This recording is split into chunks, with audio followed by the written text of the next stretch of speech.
Tienes que tener la capacidad de comunicar, que es lo que a muchos médicos les acaba faltando en su práctica. Cada niño con su formación básica tiene que aprender al menos un instrumento. Somos seres sociales, los cuales tenemos que aprender a desenvolvernos en cualquier ambiente en el que estemos. Como médico, pues te vas a parar en un congreso y te vas a parar a exponer el tema que tuviste que hacer ante muchos expertos y a ser criticado. Hola, ¿qué tal? Bienvenidos a UMA, el lado humano de la medicina. Soy Cintia Ramírez, está conmigo Sebastián Prida y hoy tenemos como invitado a Santiago Soberón, que es un médico, emprendedor y aficionado de jazz. Bienvenido, Santiago.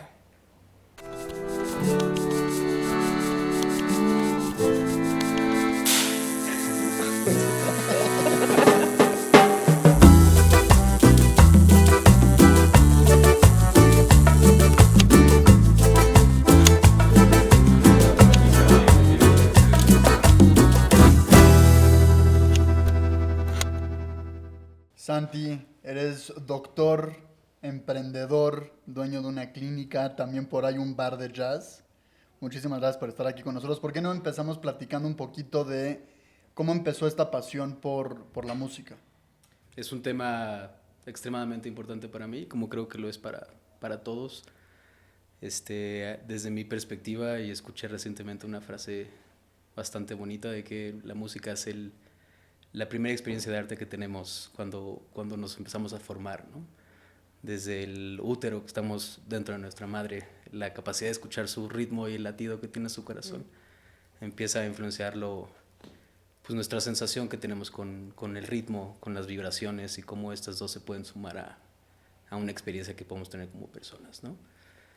Creo que todos tenemos esa experiencia. Creo que hay gente que se atreve hasta a decir que el desarrollo de una persona y la música están completamente involucrados el uno con el otro, entrelazados. Y creo que lo mismo me acabó pasando, ¿no? No sé qué me metió ese bichito o ese amor por la música que muchos comparten. Personalmente desde pequeño tuve la oportunidad, gracias a una madre que le encantaba la música en general y que era una apasionada por la música.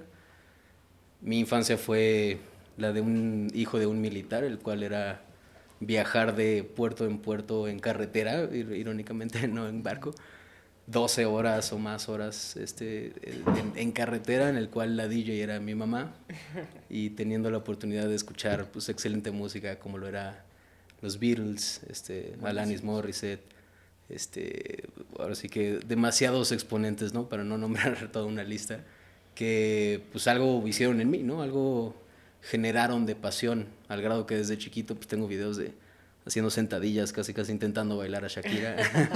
Tratando de bailar a Shakira. Que le encantaba a mi mamá, digo, con pañal y todo, ¿no? O sea, no, ahora sí siendo un bebé ingenuo. Pero creo que ella fue uno de los pilares más importantes hacia poder sentir esa pasión, ¿no? Y que te impulsen hacia esa pasión con la música. Después creo que mi hermano fue un influyente también muy importante. Empezamos a tocar instrumentos casi al mismo tiempo. Él es 6 años mayor que yo, pero nos hemos complementado mucho en ese aspecto. ¿Cuántos años tenías tú cuando empezaron? Yo estaba cursando la primaria, entonces como cuarto, quinto de primaria. O sea, sí, muy empezó mi temprana edad. interés. No fue un intento muy fructífero en ese momento. ¿Con qué instrumento? La guitarra, La guitarra. fue como lo clásico que todos intentaban hacer. A mi hermano le funcionó. Él sí empezó a tocar un poco más de instrumentos y a hacer toda esta dinámica. Y creo que él me contagió un poquito como a continuar, ¿no? A ver el otro lado de la música, que no es escucharlo, es tocarlo, ¿no? Entonces él tocaba, él tenía su banda chiquita desde prepa, secundaria. Yo me les unía pues, básicamente a escuchar y me robaba el instrumento de los que estaban por ahí y me enamoré del bajo, ¿no? Entonces así empezó mi camino hacia aprender música de manera teórica o hacia querer estudiarla como tal. A partir de ahí empecé a estudiar bajo como carrera en una escuela, G. Martel, que es aquí en México, que eran los únicos que te dejaban cursar la prepa y empezar con una carrera. Y pues me abrió un mundo. Sinceramente no planeaba recorrer ese camino por presiones familiares y muchas otras cosas, pero nunca dejó de ser algo pues muy icónico en mi vida y algo que quise perseguir todo el tiempo, ¿no? Hoy puedo decir que es mi hobby más importante y el que sigo practicando. Pero pues bueno, con todas estas influencias familiares, rebeldía de mi hermano escuchando metal y rock pesado, que pues nos fueron abriendo a muchos otros géneros, ¿no? Pero entonces empezaste a estudiar, o sea, ¿qué edad tenías cuando entraste a estudiar bajo? Ya estudiando bajo estaba en la preparatoria, Ok, entonces fue estabas a un punto gran... de empezar la carrera también. Sí, Compaginaste exactamente. bien. Y creo que chistosamente fue un factor muy importante, o al menos mis padres siempre lo han creído de esa manera, en el que académicamente nunca fui muy dotado. En secundaria, prepa, pues más bien fue relajo. Y en medicina me acabó yendo muy bien, ¿no? Aparte de que estás en el lugar que te acaba apasionando un poco más, acababa de terminar o acababa de incursionar más bien este cambio en mi vida hacia estudiar música y creo que me afectó de manera positiva, ¿no? En el cual pues mi intención, mi enfoque hacia lo que tenía que hacer pues cambió de manera importante y creo que me ha ayudado mucho a partir de ese momento en el que decidí estudiarlo, ¿no?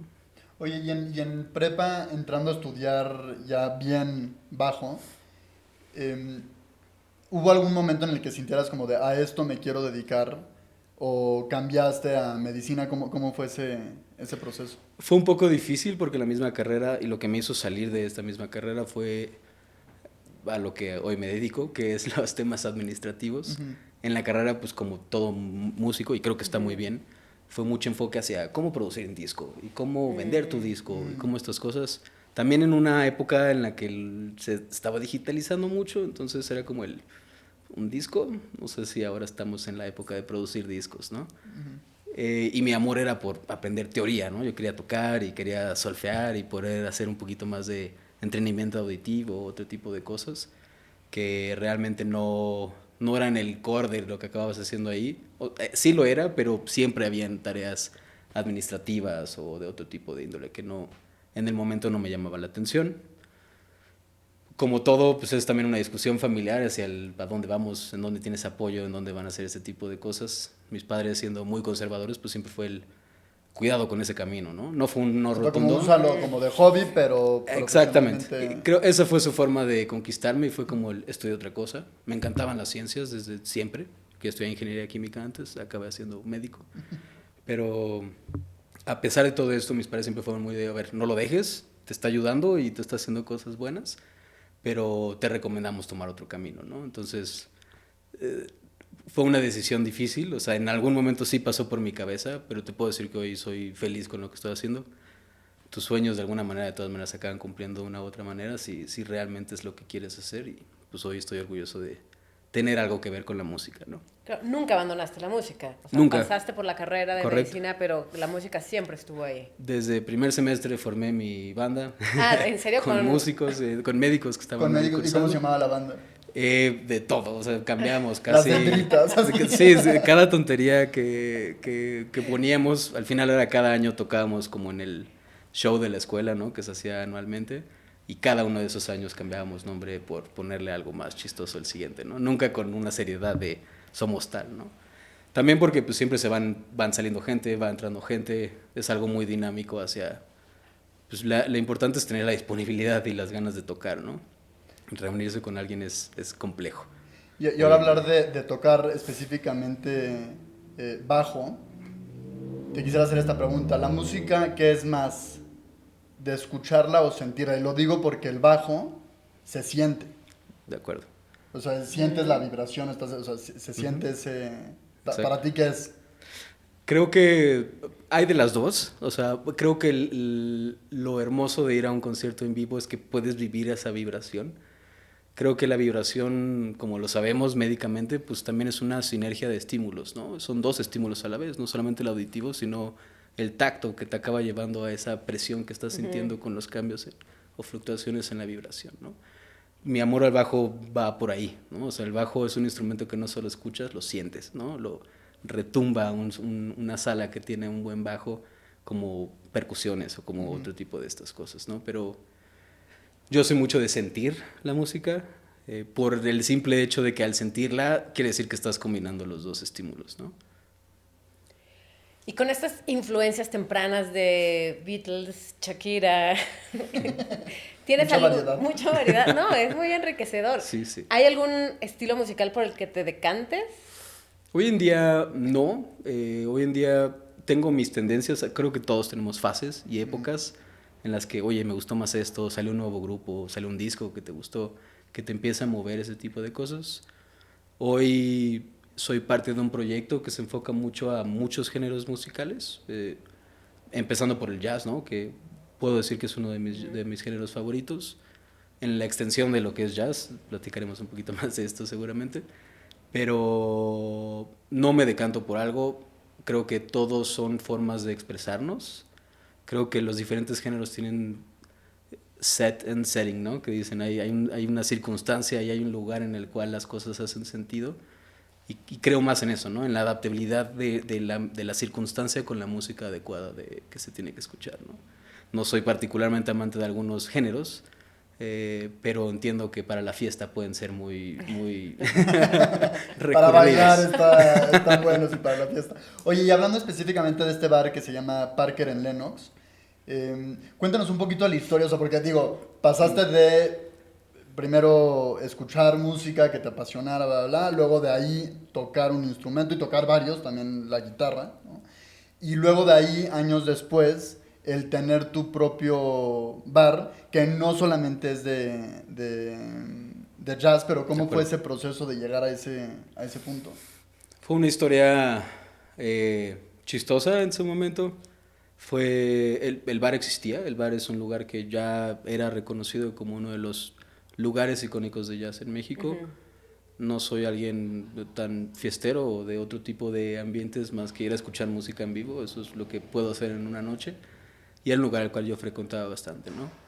Con mi novia era básicamente como el plan perfecto de ir a escuchar un lugar con música en vivo, y Parker siempre era el lugar a donde ir, ¿no? Pandemia llega y nos pega a todos de una manera pues que nadie predecía qué era lo que iba a pasar. Para los que les gusta el riesgo también fue una oportunidad para tomar y hacerse de proyectos. Nos enteramos por conocidos que el lugar y el proyecto iba a morir. Al escuchar esto, pues fue como no puede ser, ¿no? No podemos dejar algo icónico y tan nicho y algo tan pequeño de esa cultura que sigue existiendo morir, ¿no? Entonces, con otros 6 amigos que ahora considero hermanos, ¿no? Que nos ha llevado la vida a compartir mucho más allá que solo este proyecto, pues decidimos tomar la decisión de echarnos este proyecto, ¿no? O este obstáculo. Ninguno de los que estábamos ahí nos dedicamos ni a jazz, ni a música en particular, ni a bares, ¿no? Básicamente eran abogados, ingenieros industriales, un cineasta, que creo que era el más relacionado, y un contador, ¿no? O sea, creo que era una mezcla de perfiles, y el doctor que ahí estaba sumado, ¿no? Creo que el más externo, pero a la vez el más melómano, ¿no? Con el que más le ayudaba era, pues ya conocía el lugar desde tiempo atrás. Y empezamos a hacer esta sociedad, ¿no? En la cual, muy melómanos todo, y hasta el porqué. El bar se llama Parker tras Charlie Parker, que es uno de los íconos más grandes del jazz. Por lo tanto, nos teníamos que poner Duques por Duke Ellington, que fue uno de los iniciadores de jazz, ¿no? Los precursores es como se llama nuestra sociedad, somos los Duques. Y con ellos empezamos, pues más allá que solo el bar, realmente el bar fue el inicio de los proyectos que tenemos. Hoy en día iniciamos un festival de jazz, que vamos por la 3ª edición. La filosofía es ser el festival de jazz más grande de México. Hay otros que están intentando la misma carrera, pero pues bueno, hemos tenido pasos grandes para poder lograr esto. Ya orgullosamente vamos por la 3ª edición en febrero de 2025. Y con ellos pues empezamos más cosas, iniciamos un podcast guiado por Jordi Fontanet, que es el alma y el espíritu de todo lo que hacemos realmente, que ya supera los 60,000 espectadores, ¿no? Empezamos Parnasan Lion, que es una distribuidora de vinilos a domicilio, con curaduría propia, entonces nosotros te decimos qué discos valen la pena enfocados a diferentes segmentos. En fin, ¿no?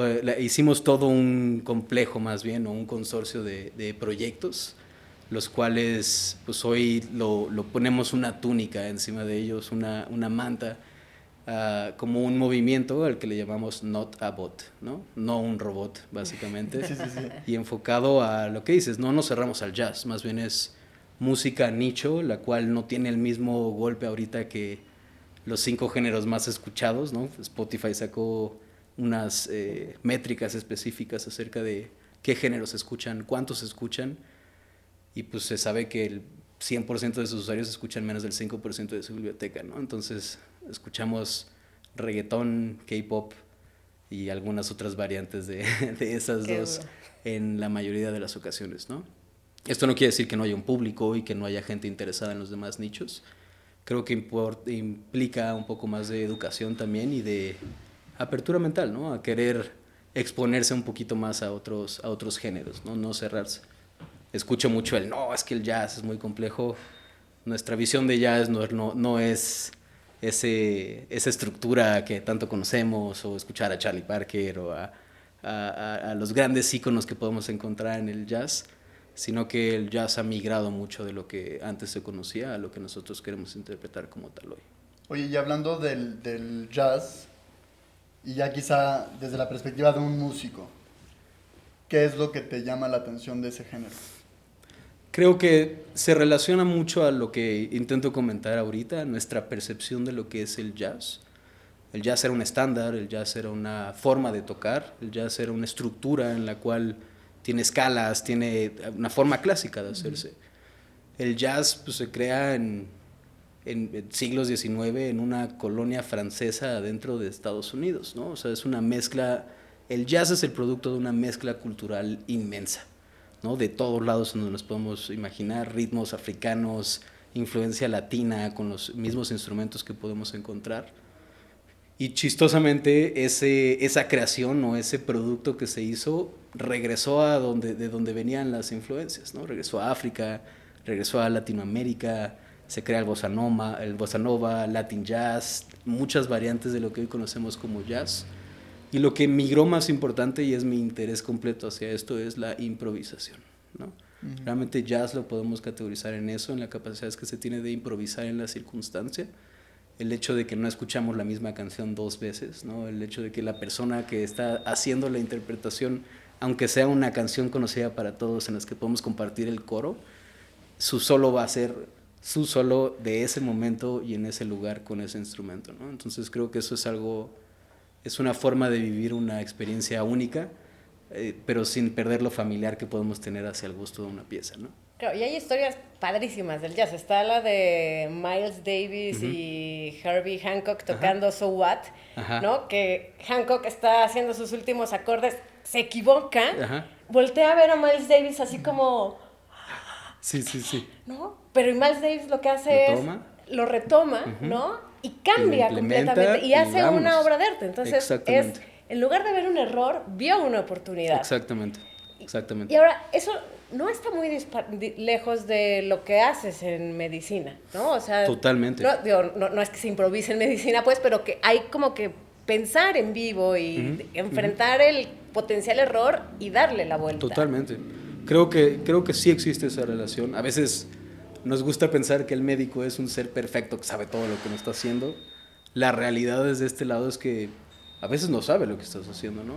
Más cuando acabas de empezar, la primera vez que ves a un paciente, la primera vez que haces una receta, perdón, pero es meterte en el juego y creértela un poco de, pues esto es lo que estoy haciendo, ¿no? Y esto es lo que me toca hacer en este papel. Y entender que tu comunicación corporal y tu forma de desenvolverte hacia creerte eso impacta de una manera muy importante hacia tu paciente, ¿no?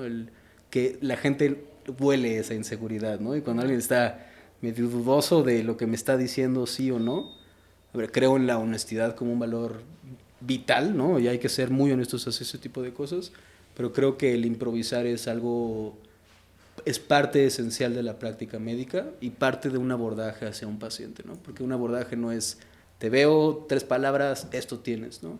No en todos los casos, al menos. El analizar un caso difícil, pues es prueba y error, ¿no? No nos gusta decirlo así, pero pues te hago este estudio a ver si esto sale arriba o sale abajo. No, pues no fue por ahí. Pues ahora hazle esto, ¿no? Y es justo lo que estás hablando, ¿no? Tienes que tener esa capacidad de improvisar en el momento y de saber qué es el mejor paso siguiente. Y pues creo que se relaciona mucho también a la experiencia que uno tiene, ¿no? O sea, es muy empírico el volverse mejor en improvisar. Claro. Perdón, no, y si nos apuras, también, no solo con la medicina, sino la ciencia también se crea un poco de estos ensayos y error que es improvisación. Digo, acabamos de pasar las entregas de los Nobeles hace, no me recuerdo en qué año, pero un Nobel de Medicina que era François Jacob hablaba de night science, que es esta ciencia de noche, que es cuando estás creativo y cuando estás improvisando y platicando con tus colegas, que también es improvisación. Totalmente. También la medicina y la ciencia es un poco jazz también. Totalmente. Hay un compositor importante, Frank Zappa se llama. Es un ícono también porque es un tipo muy controversial en mucho de lo que hace. Es un tipo que se ha metido mucho a la política y a la filosofía. Y él tiene una frase muy célebre que dice, sin improvisar y salir de la norma, no hay evolución, ¿no? El poder dar un paso siguiente quiere decir que te tienes que salir de las reglas y de lo conocido para realmente picar esas áreas en las que nadie se ha atrevido a picar, ¿no? Entonces creo que definitivamente hay una relación muy importante entre improvisar, entre la creatividad en cualquier área, ¿no? No nos limitemos a la medicina, creo que cualquiera puede utilizar ese tipo de cosas, pero personalmente veo una conexión muy profunda hasta en la misma gente, ¿no? Y mucha colección de melómanos en el área de la medicina y viceversa, ¿no? Un gran interés también de muchos músicos por temas médicos, ¿no? Y yo que también el improvisar, o sea, ahorita lo platicamos mucho como alrededor de medicina, ¿no? Pero también siendo empresario, o sea, teniendo la clínica Sanemos, teniendo el bar, esa improvisación, y me gustaría ahondar un poquito más en eso, ¿cómo la ejecutas en tu día a día en el tema administrativo? De que, porque pues, hay que resolver los problemas, Totalmente. ¿no? Y serán problemas muy distintos el que tiene Parker en Lennox y el que tiene la clínica Sanemos, ¿no? Pero es improvisación para resolver. Totalmente. Al final, pues, leyes y normas nos rigen a todos de diferentes aspectos, pero siempre hay una relación en lo que puedes hacer. Negocio es negocio en el ámbito en el que tiene que ser rentable, ¿no? No para tu cartera necesariamente, pero la rentabilidad de un proyecto pues ataca a las dos. Y más específico en el emprendedurismo, si alguien tuviera que dar un curso hacia ello, no he asistido a uno en específico de emprendedurismo, pero más bien le llamaría el arte de cómo improvisar, porque no existe, y estoy cada vez más convencido con los estudios que he podido tener, de que nada te prepara para emprender. No existe un curso, una fórmula, una forma en la que te digan cuáles son los pasos que tienes que seguir, porque podrás ser muy fuerte en contabilidad, en ese tipo de cosas, y lo normativo, y la gente, y cómo mantienes a la gente, y cómo inspiras a la misma gente, cómo todo hace sentido y puedes contagiar lo que tanto se habla de mi filosofía, de lo que quiero hacer. Es mucho más complejo de lo que podrías pensar el incursionar cualquiera de esos proyectos.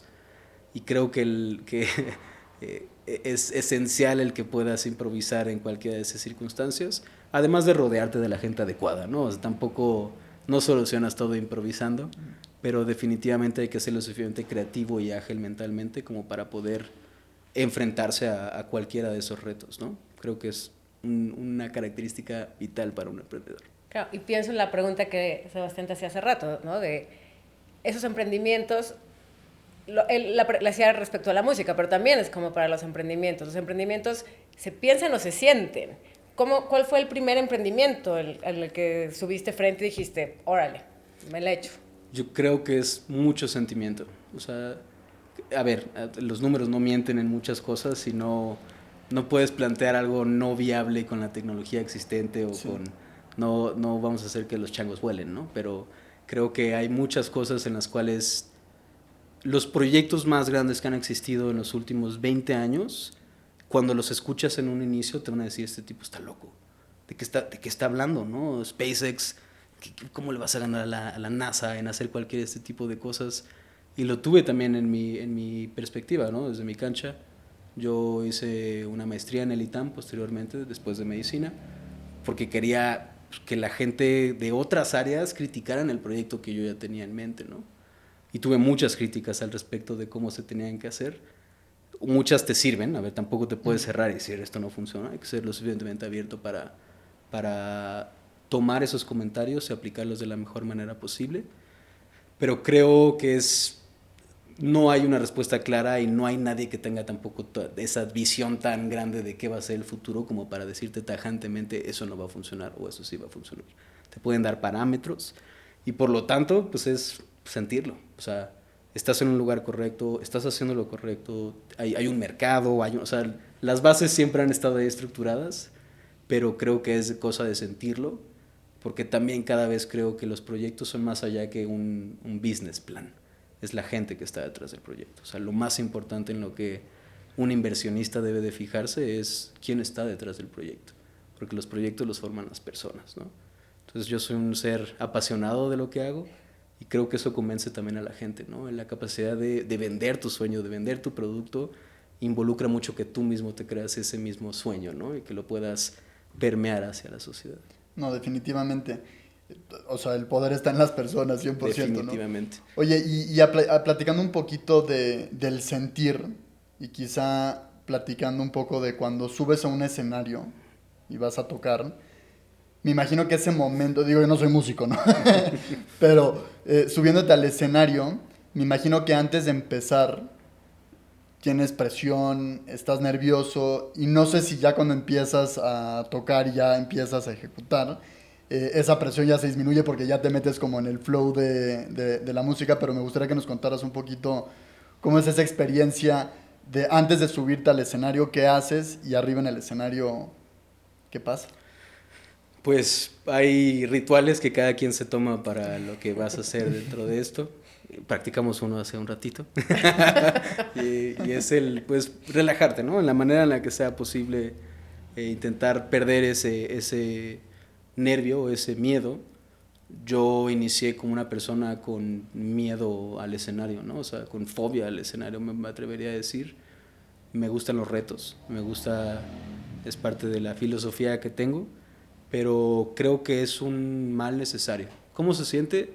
Increíble y horrible al mismo tiempo. O sea, no hay otra forma de describirlo. Increíble porque pues es lo que querías hacer, ¿no? Llevas cuántas semanas practicando la misma canción, llegas a odiar una canción de tanto que la practicas, aunque lo querías compartir. Pero al final, ya estando ahí, pues la presión te puede ganar, la presión te puede matar, la presión me ha llegado a afectar en más de una vez y por eso creo que el improvisar es algo que vas ganando con el tiempo y con la experiencia. Pero me he parado ahí a olvidarme de la letra por completo, ¿no? Y estar como ¿qué hacía? ¿No? Volver a ver a los demás como díganme una palabra, ¿no? ¿Con cuál empezaba? Ya por eso siempre tengo mi iPad enfrente de cualquier cosa. Pero es eso, ¿no? O sea, creo que es un mal necesario que todos tenemos que aprender a hacer.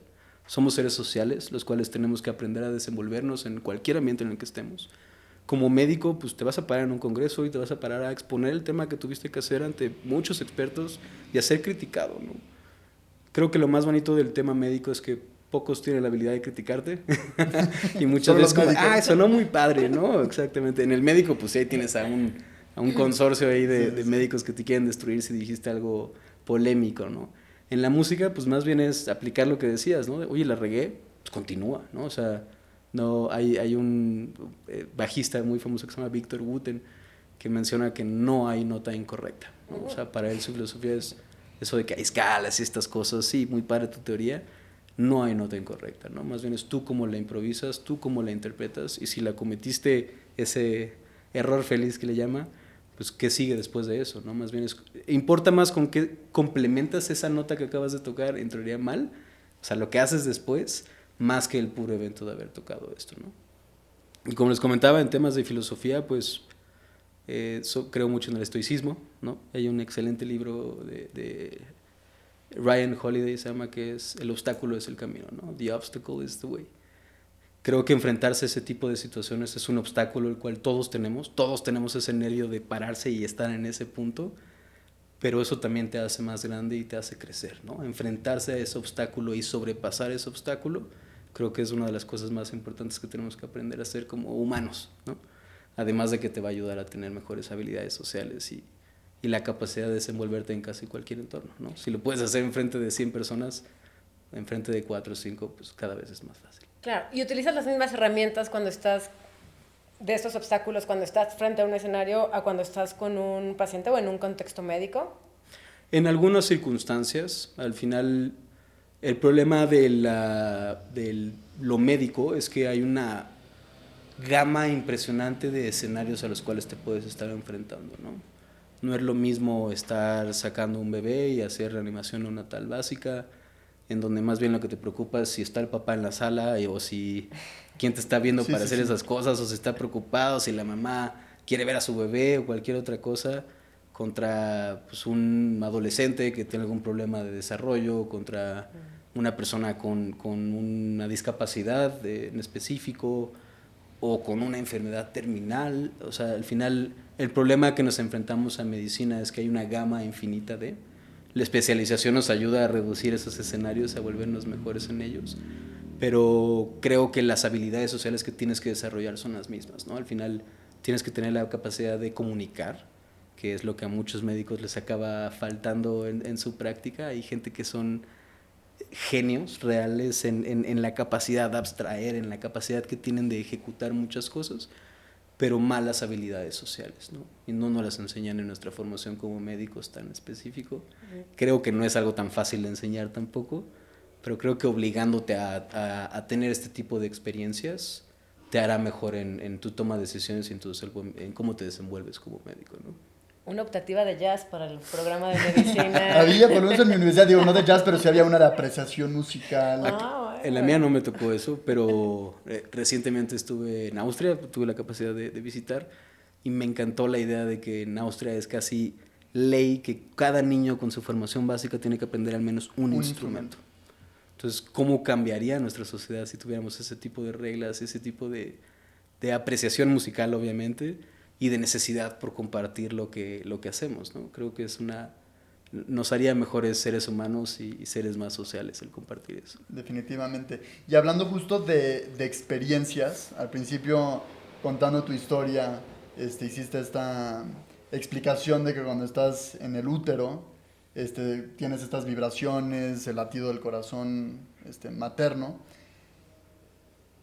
Pues quizás son como de las primeras experiencias humanas, ¿no? Correcto. Que luego se traslada hacia la música. ¿Cómo ves esa experiencia humana a través de la música? Pues creo que es, como lo comentaba antes, y concuerdo, no puedo citar a la persona que lo comenta, probablemente sea Oliver Sacks en su libro de musicofilia, ¿no? Pero el desarrollo del ser humano está completamente ligado hacia ello. La cultura está extremadamente rodeada de todo lo musical que hacemos y por lo tanto nuestra identidad como parte de una sociedad, ¿no? Entonces, creo que no se entiende bien. Hay estudios que intentan ver cuáles son los efectos más allá de la liberación de endorfinas, que es como hacer ejercicio básicamente para tu cerebro. No se sabe específicamente cuáles son los efectos de la música en tu cerebro, pero se sabe que amplía tus capacidades, ¿no? Te abre un panorama y un horizonte hacia otras experiencias que creo que es necesario para el desarrollo de cualquier persona, ¿no? Estamos unidos a ella aunque no lo queramos, aunque la odies, a veces no te identificas con la música de tu cultura, pero está ahí para odiarla o para amarla. Y creo que también nos forma porque es una actividad la cual compartimos demasiado como seres humanos, ¿no? Ya me he convertido tan amante de esto que me siento raro en una reunión sin música, ¿no? O sea, como estamos muy callados, ¿no? Como que falta algo para poner un poco de mood en esto. Y eso, hay culturas que están completamente embebidas en lo que es la música, ¿no? Y cómo viven la música. Acabo de hablar de un país que está, pues desde nacimiento casi tienes tu instrumento en la mano. Y creo que deberíamos apreciarlo de esa manera, ¿no? Creo que es vital la música dentro del desarrollo de cualquier persona. Claro, y pienso, o sea, dices, la música nos forma, pero no solo nos forma, hay un montón, o sea, los últimos estudios de demencia, ¿no? Que hablan sobre ese reducto que queda de música que a lo mejor ya tu Se te mente hace recordar. Exacto. Pero a veces solo recuerdas eso, ¿no? Recuerdas Correcto. una tonada y te enganchas con esa y no recuerdas nada más. Entonces, no solo nos forma, sino que muchas veces es el último punto del que nos asimos. Correcto. De lo que fuimos. Correcto. ¿No? Sí, son áreas cerebrales separadas el una de otra, del área de Broca, o áreas que involucran el habla y el oído, esas conexiones que se hacen son en áreas específicas del cerebro que involucran a muchas otras áreas. El caso que comentas, de hecho, en este libro de Musicofilia de Oliver Sacks, habla de un compositor que completamente demente, pero cuando lo ponen a llevar una orquesta, parece que es la misma persona que siempre ha sido, ¿no? O sea, creo que la música tiene una capacidad mucho más allá de, no es solamente mejorar tu habla, ¿no? Es crear otras áreas para poder hacer ese tipo de cosas. Al grado de que hay muchos estudios de también rehabilitación para personas que han tenido eventos cerebrales vasculares, el cómo recuperar el habla, y la música ha sido uno de los factores más importantes con los cuales se puede recuperar, ¿no? Entonces, definitivamente, antes se pensaba que no existía plasticidad neuronal, ¿no? A partir de cierta edad, y que ya así se quedó. Eso cada vez se debate más, y creo, solo creo, que tiene que ver mucho la música con ese tipo de flexibilidad que puede tener nuestro cerebro, ¿no? O esa capacidad que tenemos de darle ese motorcito para encender haz más conexiones, ¿no? Haz más células, necesitas entender otra cosa que no estamos pudiendo comprender. Oye, Santi, y quizá para cerrar, ¿qué canción nos recomendarías? Una que no sea muy típica, así de terminando esta entrevista, ¿qué canción tengo que poner en Spotify? ¿De algo en específico involucrando? Total libertad creativa.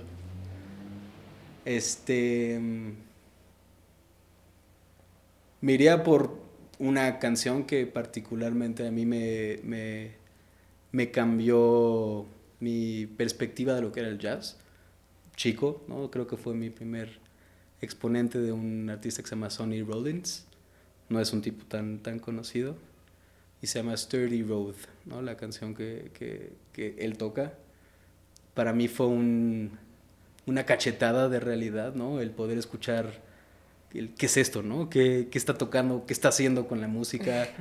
Esto no es jazz, ¿no? Fue lo primero que no era lo mismo que había escuchado antes, y se me hizo algo increíblemente apasionante, ¿no? Puedo decir que ese fue el punto en el que me convertí en un aficionado del jazz, y es una excelente canción, aparte de todo, que sigo escuchando mucho. Buenísimo, Santi. Pues ahorita terminando, la La vamos a poner y la vamos a escuchar juntos. No, la vamos a escuchar juntos ahorita. Buenísimo, buenísimo. De despedida. Pues muchísimas gracias, Santi. Muchas Qué gracias. increíble historia. No, gracias a ustedes por el espacio, y qué bueno que se hable un poquito más allá de la medicina. Aprovechando, pues creo que muchos médicos viven como caballitos pensando en que la práctica clínica es lo único que existe, y hay 20,000 formas de ayudar a la gente y de curar a la gente, ¿no? Y creo que la música es uno de esas herramientas que se pueden utilizar para complementar tanto tu práctica clínica como para mejorar tu psique y tu forma de ser, y la presión que puedes vivir en ciertos momentos de la vida te la puede relajar, ¿no? Completamente de acuerdo. Muchas gracias, Santi. Gracias.